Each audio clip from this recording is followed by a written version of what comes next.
ഇറാനും ഇസ്രയേലും തമ്മിലുണ്ടായ സമീപകാല സംഘർഷം വഷളാകാതെ തടയുന്നതിൽ ഖത്തർ ഒരു പ്രധാന മധ്യസ്ഥന്റെ പങ്ക് വഹിച്ചു. തിങ്കളാഴ്ച രാവിലെ ഖത്തറിലെ അൽ ഉദൈദ് US സൈനിക താവളത്തിന് നേരെ ഇറാൻ മിസൈൽ ആക്രമണം നടത്തിയെങ്കിലും ഖത്തറിന്റെ സമയോചിതമായ ഇടപെടൽ വലിയൊരു സംഘർഷം ഒഴിവാക്കാൻ സഹായിച്ചു എന്നാണ് നയതന്ത്ര വിദഗ്ധർ പോലും പറയുന്നത്. മിസൈൽ ആക്രമണത്തിന് തൊട്ടു പിന്നാലെ ഖത്തർ വിദേശകാര്യ മന്ത്രാലയ വക്താവ് മാജിദ് അൽ അൻസാരി ഇറാനെതിരെ ശക്തമായ പ്രസ്താവന നടത്തി. എന്നാൽ ഇതിനിടയിൽ ഖത്തർ അമേരിക്കൻ സഖ്യകക്ഷികളുമായും ഇറാൻ സർക്കാരുമായും രഹസ്യ ചർച്ചകൾ തുടങ്ങിയിരുന്നു. ഞായറാഴ്ച രാവിലെ ഇസ്രയേലിനെ പിന്തുണച്ച് US ഇറാന്റെ ആണവ കേന്ദ്രങ്ങൾ ബോംബിട്ടതിന് മറുപടിയായിട്ടായിരുന്നു അൽ ഉദൈദ് എയർബേസിലെ ആക്രമണം. ആക്രമണത്തെക്കുറിച്ച് മുൻകൂട്ടി അറിവുണ്ടായിരുന്നതിനാൽ മിക്കവാറും എല്ലാ മിസൈലുകളും തടയാൻ കഴിഞ്ഞെന്ന് Qatar deputy chief of staff for joint operations major general Shaikh Misfar Al Hajari വ്യക്തമാക്കി. അതായത് ഇറാൻ ഖത്തറിനെയും ഖത്തർ അമേരിക്കയും ആക്രമണ വിവരം മുൻകൂട്ടി അറിയിച്ചിരുന്നു. ഇത് ആളപായവും വലിയ നാശനഷ്ടങ്ങളും ഇല്ലാതാക്കാൻ സഹായിച്ചു. ചൊവ്വാഴ്ച ഖത്തർ വിദേശകാര്യ മന്ത്രാലയം ദോഹയിലെ ഇറാൻ അംബാസഡറെ വിളിച്ചു വരുത്തി പ്രതീകാത്മകമായി പ്രതിഷേധിച്ചു. എന്നാൽ ഇറാനെതിരെ കടുത്തൊരു നടപടിയും ഉണ്ടായില്ല.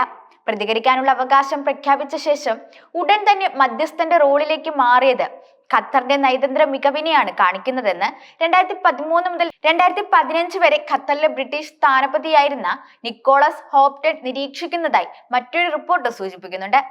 ഇസ്രയേൽ ഇറാൻ സംഘർഷം രൂക്ഷമായതോടെ ഖത്തറും മറ്റ് ഗൾഫ് രാജ്യങ്ങളും ആശങ്കയിലായിരിക്കുകയാണ്.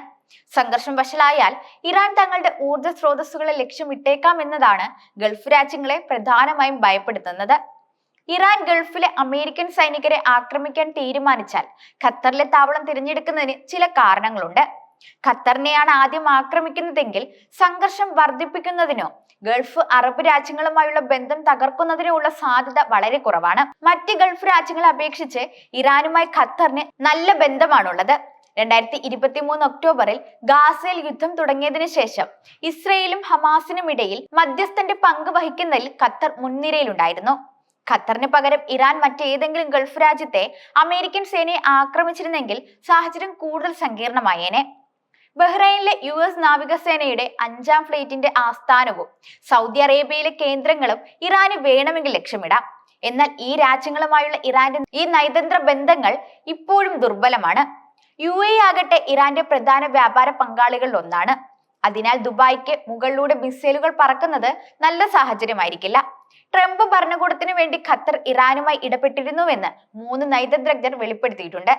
ഇസ്രയേൽ ഒരു അമേരിക്കൻ വെടിനിർത്തൽ നിർദ്ദേശം അംഗീകരിച്ചതായി Trump Qatar emir Sheikh Tamim bin Hamad Al താനിയോട് പറഞ്ഞിരുന്നതായും റിപ്പോർട്ടുകളുണ്ട്. വെടിനിർത്തൽ നിർദ്ദേശത്തിന് അനുകൂലമായി ഇറാനെ പ്രേരിപ്പിക്കാൻ ട്രംപ് ഖത്തറിനോട് അഭ്യർത്ഥിക്കുകയായിരുന്നു. തുടർന്ന് ഖത്തർ പ്രധാനമന്ത്രി ഷെയ്ഖ് മുഹമ്മദ് ബിൻ അബ്ദുൾ റഹ്മാൻ അൽ താനി തിങ്കളാഴ്ച വൈകുന്നേരത്തോടെ ഇറാൻ നേതൃത്വവുമായി സംസാരിച്ച് വെടിനിർത്തലിനായി ഇറാനെ പ്രേരിപ്പിച്ചു. വെടിനിർത്തൽ ചർച്ചകളിൽ ഖത്തർ അമീർ ഒരു പ്രധാന പങ്ക് വഹിച്ചുവെന്ന് ഒരു മുതിർന്ന വൈറ്റ് ഹൗസ് ഉദ്യോഗസ്ഥനും പറയുന്നുണ്ട്. പിന്നാലെ വെടിനിർത്തൽ പ്രാബല്യത്തിൽ വരികയും ചെയ്തു. ഈ പ്രതിസന്ധി കൈകാര്യം ചെയ്ത രീതി US-ഉമായുള്ള ബന്ധത്തിന് ഖത്തർ നൽകുന്ന പ്രാധാന്യം വ്യക്തമാക്കുന്നുവെന്ന് മുൻ ബ്രിട്ടീഷ് നയതന്ത്രജ്ഞനായ ഹോപ്റ്റണും പറയുന്നു. ട്രംപിന്റെ സംഘർഷം ലഘൂകരിക്കണമായിരുന്നു.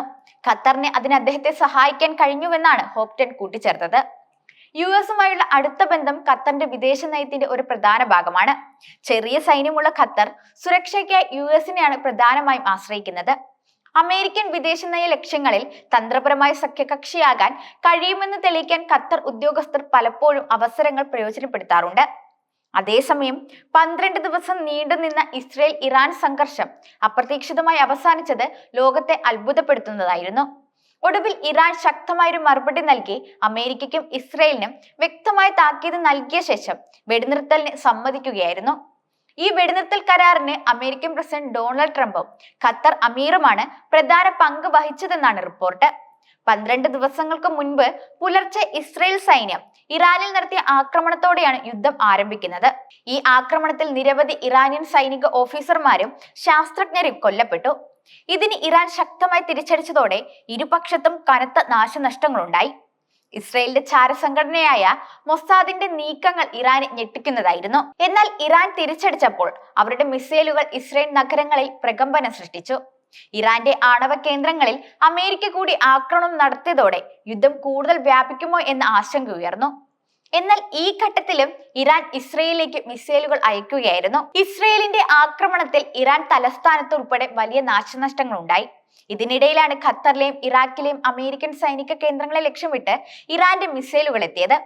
തിങ്കളാഴ്ച രാത്രി ഇറാൻ നടത്തിയ ഈ ആക്രമണം കാര്യങ്ങൾ കൈവിട്ടു പോകുമോ എന്ന ഭീതിയുണ്ടാക്കി.